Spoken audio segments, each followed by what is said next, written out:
তোমাদের গ্রামের ভাবি দেখো আজকেও চলে এসেছে নতুন একটা পিঠা নিয়ে।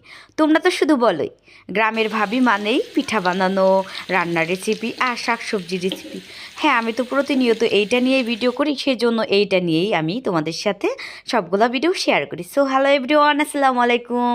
কেমন আছো সবাই? তোমরা আশা করি সবাই অনেক অনেক ভালো আছি। এই যে দেখো তোমগো গ্রামের ভাবি কত পরিমাণে শক্তিশালী, আর দেখো কি লেভেলের কাজ জানো।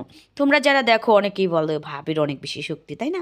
এই তো দেখো ভাবির ন্যাচারাল গ্রামের জিনিসগুলা খায়, সেই জন্য ভাবির এত এত শক্তি।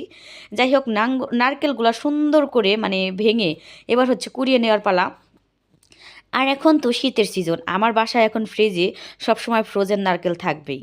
মানে আমি যখন সুযোগ মতো পাবো তখনই নারকেল ফ্রোজেন করে ফ্রিজে রেখে দেবো।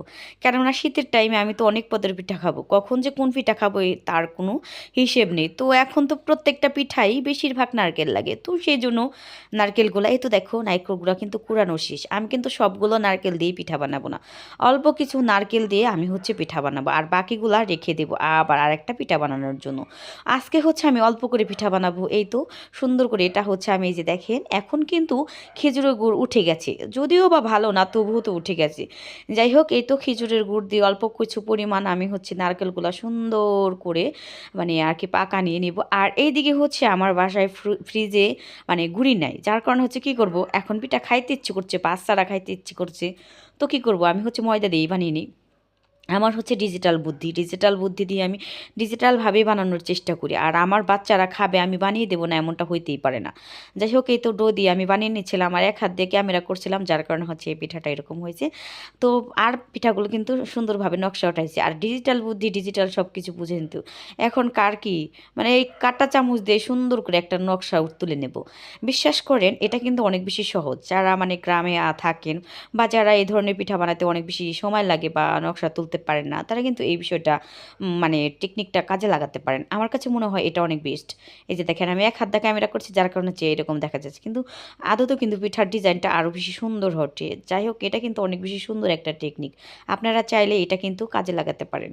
তো আমি আবার একটু এক সাইড থেকেই করে নিচ্ছিলাম, আবার একটু মডেল করতে চাইছিলাম, কিন্তু এক হাতে মানে মোবাইল ক্যামেরা করার কারণে হচ্ছে আমি এত সুন্দরভাবে মডেলিংটা করতে পারি না। যাই হোক, তবুও আমি মানে পিঠার পুরগুলাই যে দেখো হাত দিয়ে সুন্দর করে একটা মানে আর কি মডেল করে নিচ্ছিলাম।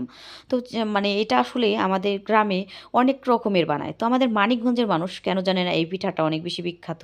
এরা হচ্ছে নতুন জামাইকে বা নতুন কোনো মেহমান আসলে সবাইকে এই ধরনের পিঠা দিয়ে আপ্যায়ন করার চেষ্টা করে। তো আমি ওইভাবে পিঠাগুলো বানালাম, আর পিঠাগুলো সত্যি অনেক বেশি সুন্দর হয়েছিল। আমার এক হাত দিয়ে ক্যামেরা করার কারণে হচ্ছে এগুলো হচ্ছে আমার একটু হার্ডলেস হচ্ছিল, আর বাকিগুলা পিঠা কিন্তু অনেক বেশি সুন্দর হয়েছিল।